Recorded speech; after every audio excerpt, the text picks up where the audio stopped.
When I walked into my barn and saw her 40-foot camper juiced up to my workshop outlet, I didn't just see a leech.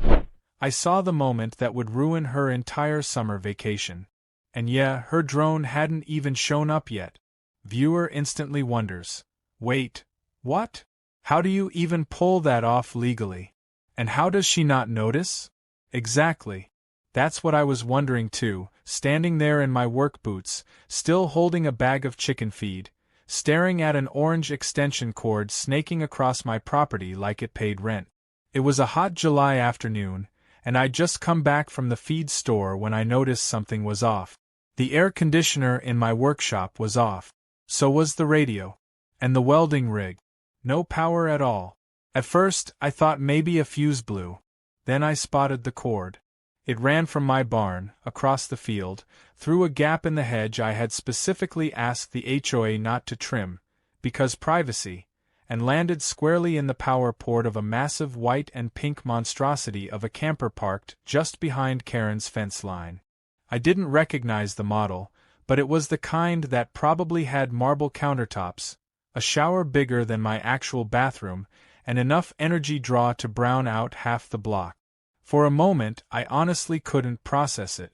I just stood there, mouth slightly open, trying to make sense of how someone could be so delusional, so entitled, so deeply, breathtakingly stupid. And of course, it was Karen. Let me back up. Karen is the HOA president, self-appointed guardian of neighborhood aesthetics, and unofficial queen of passive-aggressive behavior. She's the kind of person who writes handwritten notes to neighbors because texts feel too informal, and once tried to get my rooster banned because he crows with attitude. She lives 3 houses down, which is unfortunately close enough to hear her yappy Pomeranian bark at falling leaves, and her favorite pastime is sending out violation notices for non-regulation garden gnomes. I had managed to fly under her radar for a while. I keep my place clean. I pay my dues. I don't cause trouble. But apparently, having a functioning barn and a productive workshop was a step too far into the Wild West for her pristine suburban sensibilities. I followed the cord like it was a live wire. It was thick, thicker than anything you'd use for a weed whacker. Industrial grade. The kind electricians use on job site. I checked my meter. My usage had spiked massively in the last 24 hours.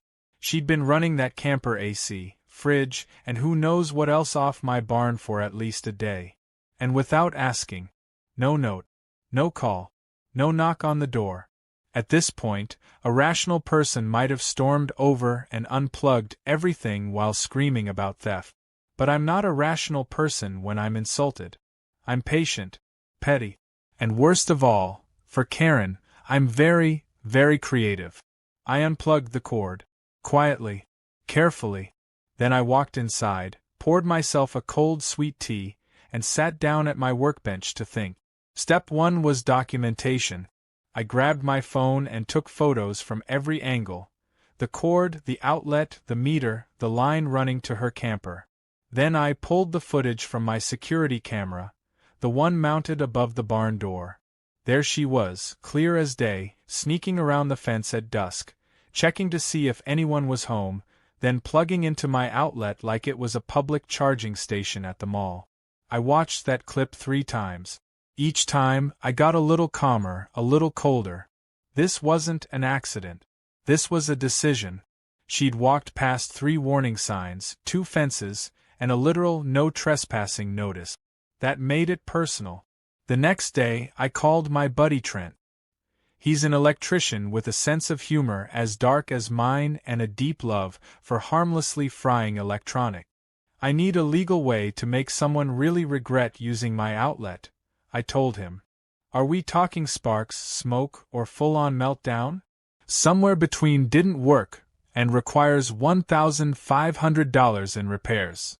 He laughed, then got to work. The solution was simple. A decoy outlet on the outside wall, wired with a step-up transformer that would harmlessly push too much voltage through anything dumb enough to plug in without a surge protector. Not dangerous, just extremely bad for batteries, and perfectly legal on private property, since it wouldn't hurt any of my stuff. Just theirs.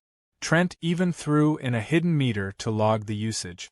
You know, for posterity. 3 days later, the trap was live. I didn't say a word. I just sat back, watched, and waited. Sure enough, Karen tried again. This time at night, probably hoping I hadn't noticed her little stunt the first time. I caught her on camera again, sneaking over in yoga pants and a headlamp, like she was doing spy work instead of blatant theft. She plugged in. The light on the camper's power panel came on. She gave a little nod and walked away, smug as ever. That was Thursday. On Friday, I heard the sound of a diesel engine sputtering and choking like it had swallowed a spoon. I walked out just in time to see Karen's camper getting loaded onto a tow truck. The guy driving it shook his head and said something about the battery being completely fried. Said she was lucky the alternator didn't catch fire. Her vacation to some fancy lake resort? Cancelled. I didn't say a word. Just gave a neighborly wave and went back inside. The next morning, Karen stormed over to my driveway. "You know anything about why my camper won't start?" she asked, arms folded, eyebrows raised, lips pursed like she sucked on a lemon. I shrugged. No idea. But hey, maybe next time ask before using someone else's electricity. It was just a cord. You weren't even using it. Neither is your camper now. She glared at me like she wanted to bite a chunk out of my face. But she couldn't prove anything. Not without admitting to trespassing and theft. So she spun on her overpriced sneakers and stomped back home. I thought that might be the end of it. But no. Karen doesn't know how to lose quietly. 2 days later, I got an official notice from the HOA. A complaint had been filed about hazardous storage practices in my barn. Paint cans, gasoline, tools left unattended. A fire risk, the notice said. Cute. What she didn't know was that I keep my barn as organized as an operating room. Everything's labeled, capped, and compliant. I even have a ventilation system that Trent helped install. So when the HOA inspector showed up, clipboard in hand, I gave him the grand tour. Let him poke around. Offered him a cold drink. He laughed when I showed him the fireproof cabinet. No violation here, he said. In fact, this might be the safest structure on the block. I smiled. Would you like a custom-forged grill plate? Stainless steel. He took one. We talked barbecue for 20 minutes. That should have been the end of it. But that same evening, I heard a new sound, one I hadn't heard before. A soft buzzing. Mechanical. Hovering. I stepped outside. And there it was. A drone. Flying low. Circling my barn. Watching. Recording. And guess whose deck it flew back to? Karen's. So, now it's my turn again. The drone hovered like it was hunting something. It circled my barn in slow, deliberate loops, occasionally dipping low enough that I could hear the little whine of its motors change pitch with altitude. I stood there under the porch light with a cup of coffee in one hand, watching it track my property like it was on a paid mission. The thing had a camera, too. I could see the blinking red light on the underbelly. That meant someone was watching the feed in real time. I followed its path with my eyes, tracing the arc from my barn roof to my workshop windows, down toward the chicken coop, and finally, back toward the neighboring yard. And just like that, it veered left, floated over the hedge, and gently descended onto Karen's second-story deck like a homing pigeon returning to base. At that point, I had two clear thoughts. 1. This woman really didn't learn a damn thing from the camper incident. And 2. She was now officially violating federal aviation law. A drone over someone's private property isn't just bad manners.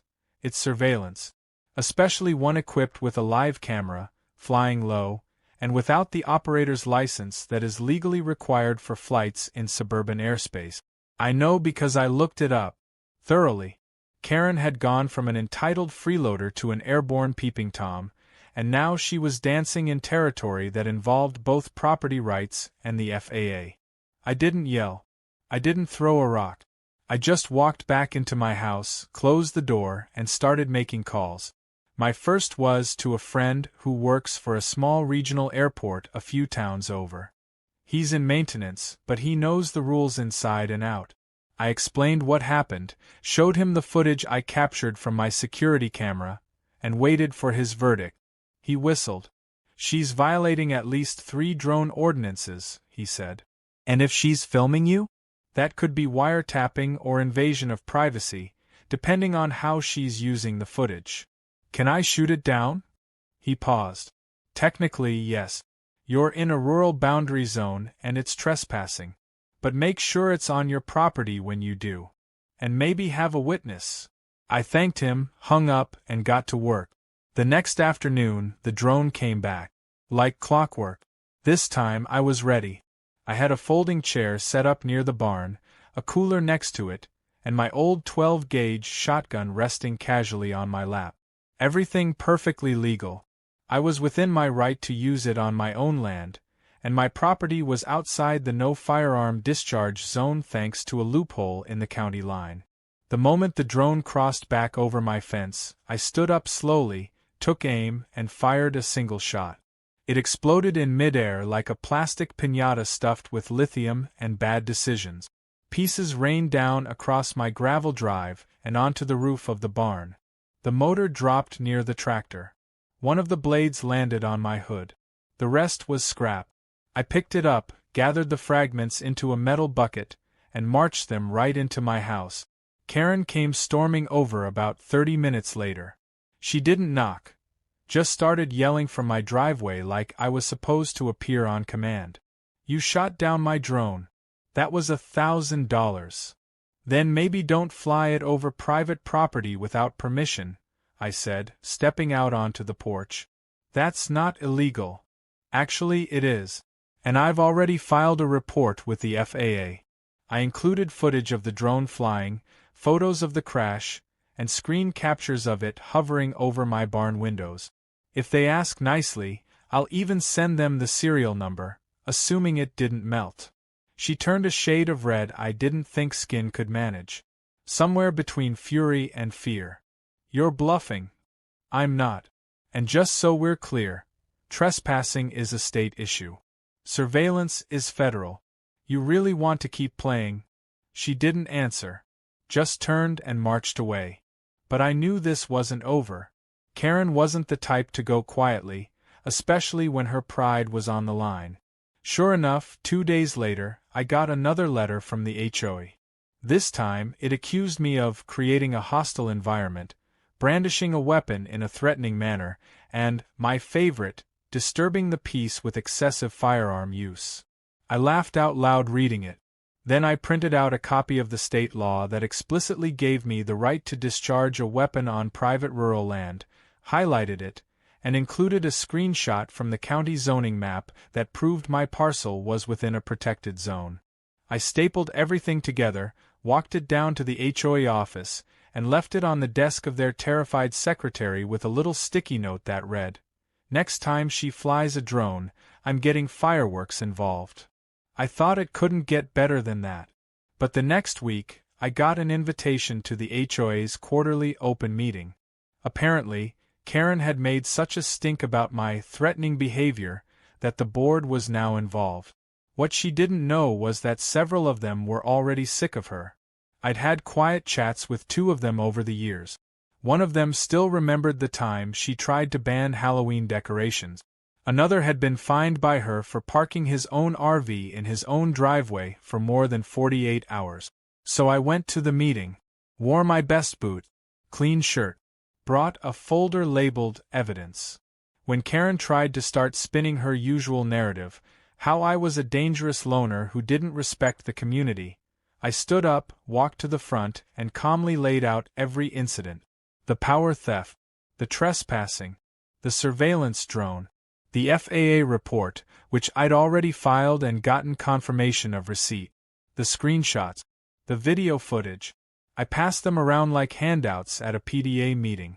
The board members looked horrified, not at me, but at her. The HOA lawyer, who'd shown up to mediate, actually leaned over and whispered something in her ear. She went pale. I finished my speech by reminding everyone that all I'd ever wanted was to be left alone to weld in peace, feed my chickens, and mind my own business. One of the board members motioned to open a vote. They didn't even wait until the end of the meeting. Right there, in front of 20 other homeowners, they voted to suspend Karen as HOA president pending review. She stormed out of the room, muttering something about legal action and how this was all a setup. The meeting ended. People clapped. I even got a few fist bumps. The next morning, I noticed her camper was still in the driveway. Still unplugged. Still broken. But just when I thought things were settling down, a strange car pulled into her driveway. A guy in a hoodie and cargo shorts stepped out, carrying 2 large totes full of what looked like server equipment and tools. He looked around, nodded at her, and headed inside. 2 hours later, I saw it. Another extension cord. Trailing out from her side gate. Running along the same hedge line. And guess where it was heading? It was like déjà vu with a side of disbelief. The cord slithered along the same path as the first one, hugging the hedge, sneaking past my freshly repainted barn wall, and inching its way toward the exact outlet Karen had tapped before. Only this time, it wasn't Karen doing the dirty work. It was her cousin, apparently. The guy who had shown up with enough gear to build a mini data center. At first, I figured he was crashing at her place for a while, maybe helping with repairs on the camper or acting as tech support for her ongoing meltdown. But when I saw that cord again, stretching its way like a shameless parasite toward my workshop, I realized this wasn't just another boundary test. This was escalation. This time, though, they didn't even bother to wait until I was gone. They did it in broad daylight. I watched from the upstairs window as the cousin, let's call him Chad, because of course it was, marched across the property line with Karen standing in the background, sipping iced tea like this was a routine maintenance call. Chad glanced over his shoulder once, then plugged into my decoy outlet, the same one that fried her camper battery to oblivion not 2 weeks ago. The fact that they hadn't figured that out yet either meant they were dumber than I thought, or just determined to pretend it had never happened. I considered confronting him right then and there. But honestly, it was too perfect. This time, I didn't just have a plan, I had a performance. Earlier that week, after the whole drone debacle and Karen's embarrassing public dethroning at the HOA meeting, I'd rigged a little surprise for any future freeloaders. Using a modified power meter, an old truck horn, and a motion-triggered trail camera, I set up a rig just inside the decoy outlet. The moment anyone tried to pull power from that specific line without tripping the correct circuit breaker inside my workshop, the horn would blast like a freight train. Loud, immediate, impossible to ignore. And just to really drive the point home, I added a blinking red strobe light wired to the same switch. Nothing dangerous, just humiliating. So I waited, sat on the porch with a glass of lemonade, pretending to read while secretly watching the meter tick up. A few minutes passed. The horn didn't go off yet, they were probably just testing the connection. Then, like clockwork, I heard it. Honun, honun, honun. The kind of sound that makes dogs bark 3 streets over and birds evacuate the trees like an air raid just started. I heard a yell, then a crash, then Karen shrieking something about electrical sabotage, while Chad scrambled backward, tripped over the cord, and landed flat on his back in my hedges. The horn blared one last time for good measure before shutting itself off automatically. I stepped around the corner casually, pretending to be startled. Everything all right out here? Karen was already stomping toward the property line, red-faced and wild-eyed, Chad limping behind her with a broken pair of sunglasses dangling from one ear. You rigged your outlet with some kind of trap. That's illegal. Actually, it's not. It's clearly labeled as non-accessible. It's on my property. And it only activates when someone plugs into it without permission. Which, by the way, is theft. Again. Chad opened his mouth to say something but then seemed to think better of it. Karen, on the other hand, had apparently decided logic was optional today. You're just doing this to harass us. This is harassment. You mean protecting my private property from your illegal extension cords is harassment? You don't own electricity. No, but I own the outlet you keep stealing it from. Want me to call the sheriff again? I've got the footage queued up. She stormed off without another word, dragging Chad behind her by the elbow. I stood there for a minute, listening to them argue as they disappeared into her backyard. The best part? The whole neighborhood saw it. At least 2 other homeowners were standing at the edge of their driveways, pretending to water plants or check mail while watching the latest episode of Karen and the Human Boundary Test. One of them, Mr. Patel from across the street, gave me a thumbs up and went back inside smiling. But I wasn't done yet. This needed a full finish. A flourish. The next day, I dropped a package at Karen's doorstep. No name, no note, just a sealed manila envelope with a flash drive and a laminated card inside. The card read, "For educational purposes." On the flash drive? A montage I had stitched together over the last 2 weeks. Karen plugging in the camper. Karen getting caught. The drone footage. The FAA confirmation email. The footage of Chad plugging in the cord. The horn going off. Their startled reactions. All scored to elevator music. I don't know if she ever watched it, but after that day, I didn't see the cord again. I didn't hear the drone. I didn't get a single passive-aggressive HOA notice. The camper sat untouched in her driveway like a monument to poor decision-making. Chad disappeared completely, like he'd been airlifted out of the situation by shame itself. Karen stopped showing up to HOA meetings, stopped posting to the neighborhood blog, and even stopped glaring at me when she drove by. The war was over, but there was still the matter of cleanup. The HOA, now free from her rule, began rewriting some of their more ridiculous policies. They eliminated the clause about regulation garden decor. They made drone use on other properties without consent explicitly banned. And they added what one board member jokingly referred to as the Karen Clause, a new line in the charter that granted homeowners the right to install protective measures on their own property to deter repeated trespass or theft, so long as they didn't cause permanent harm. And yes, the board did send me a thank you letter. In writing. I framed it and hung it inside the barn, right above the old horn. That should have been the end of it. It really should have. But one morning, a couple weeks later, I was loading lumber into the back of my truck when I noticed something odd. A city code enforcement vehicle parked outside Karen's house. 2 men in polo shirts and clipboards were standing near the side of her house, pointing at the camper and writing things down. Another guy was measuring the fence. I didn't think much of it, maybe a zoning thing or a permit issue, until one of them walked over to me. "You the neighbor?" he asked. "Next property over," I said, wiping my hands on my jeans. "Just doing a follow-up. Someone submitted an anonymous report about an unlicensed temporary dwelling on the premises. That camper has been plugged in before, correct?" I nodded slowly. "Yeah. More than once. But not recently." He scribbled something on his pad and nodded. "Thanks. We've had a few complaints about unregulated camping structures and utility theft in this block.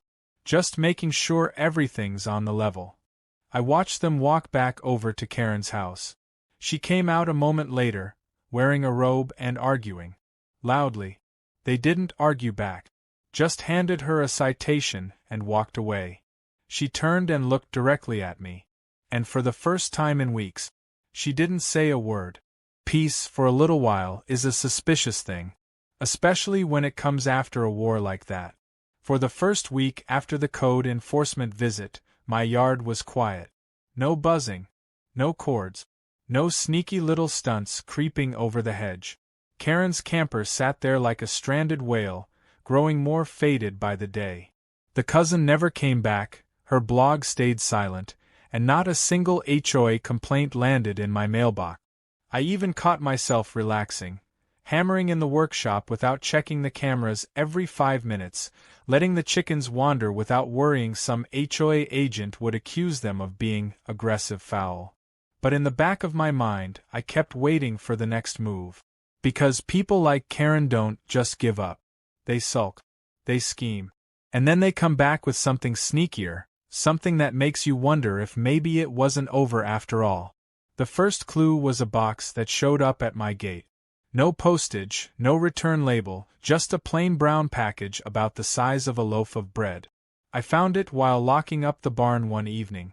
It was sitting on top of my fence post, like someone had meant for me to find it but didn't want to get too close. I checked it for wires, shook it a little, then opened it slowly. Inside was a small plastic solar panel, a coiled extension cord, and a note. Just a scribbled line on torn notebook paper that read, "Since you're so obsessed with electricity, thought I'd save you some." No signature. But I didn't need one. Karen had gone passive-aggressive again. No confrontation, just petty bait. I tossed the box in the trash, but the message was clear. She wasn't done. Not really. She was just licking her wounds and planning something new. And sure enough, 2 days later, I found the cord again. This time it wasn't connected to anything, just loosely draped along the fence line on her side, like it had, accidentally, fallen into view. The next morning it was gone. The morning after that, it was back. Back and closer. One end now resting just inches from my property marker. I didn't say anything. I didn't touch it. I just let it sit there while I cooked up my final move. Not a trap, not a horn, not even a camera trick. This time, I wanted something pettier. Something theatrical. Something that would stick in her memory every time she looked at that camper or thought about borrowing 1 more ounce of my electricity. I called a friend who works in custom signage. We put together a lawn sign that looked exactly like one of those historical landmark markers. Black background, gold lettering, perfect font. It read, "On this site, Karen attempted electrical theft 3 times. Federal drone surveillance followed. Camper perished. Dignity not recovered." Below that, in smaller print, "Dedicated to petty victories and the defense of personal property." I hammered it right into the ground, 10 feet from the barn wall, exactly where her cord had once been plugged in. Facing her house. It took less than an hour for her to notice.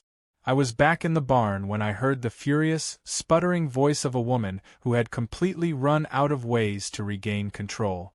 Karen stood at the edge of her driveway in yoga pants and a paint-stained hoodie, flanked by 2 HOA board members who clearly did not want to be there. She was pointing at the sign, waving her arms, demanding action. They approached me together.